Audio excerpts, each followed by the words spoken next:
Akkam nagaa jirtu hordoftoota daandii barnootaa nagaan keenya lafa jirtanitti isin haa qaqqabu. Guyyaa har'aa kana barnoota afaan Oromoo keessaa kanan isiniif qabadheen dhufeen jiru.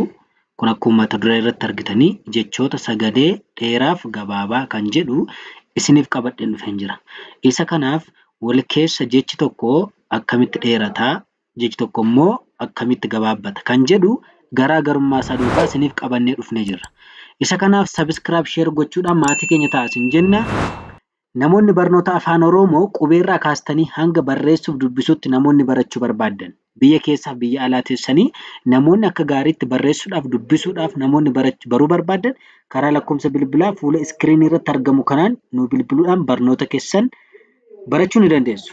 Karratti isin nu bilbiltanii karaa waasaappii, karaa imoo, karaa zuumii, karaa telegiraamii, karaa bootni nu bilbiluu ni dandeessu. Isa kanaaf jechi tokko kan inni gabaabbachuu danda'u yoo qubeen dubbachiistu gosa tokko taatee yoo walitti aantee dhufte ni gabaabbata jedha. Fakkeenyaaf bona kan jedhu kana keessatti maal ta'ee jira? Gabaabbatee jira. Oon qubee dubbachiistuudha, aanis qubee dubbachiistuudha, gabaabbatee jira jechuudha. Isa kanaaf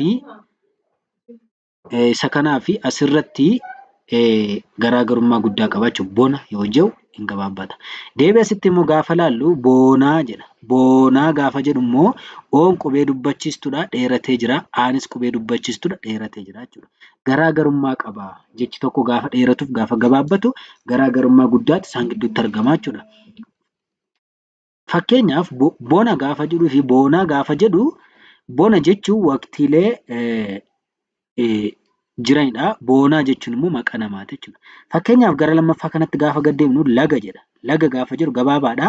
Laagaa gaafa jedhu immoo dheeraadha. Isa kanaaf jechoota kana garaagarummaa isaanii wal bira qabnee ilaallaa jechuudha wal wajjiniin. Isa kanaaf barreeffachuu dubbifachuu immoo hin dagatina. Ammasitti lafa gabaabaadha. Laafaa dheeraadha. Dabe, daabee, mora, mooraa, qara, qaaraa, gale, gaalee, badu, baaduu,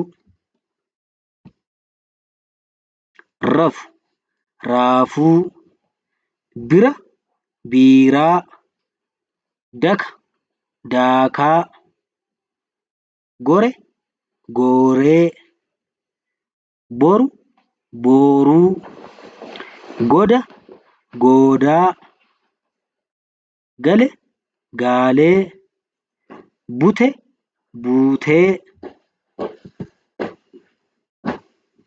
qaru, qaaruu, fixe, fiixee, dute, duutee, sore, sooree, ana, aanaa, dhaba, dhaabaa, kora, kooraa, banu, baanuu. Egaa hordoftoota keenya hanga torban mata duree haaraatti wal arginutti nagaan nuuf tura.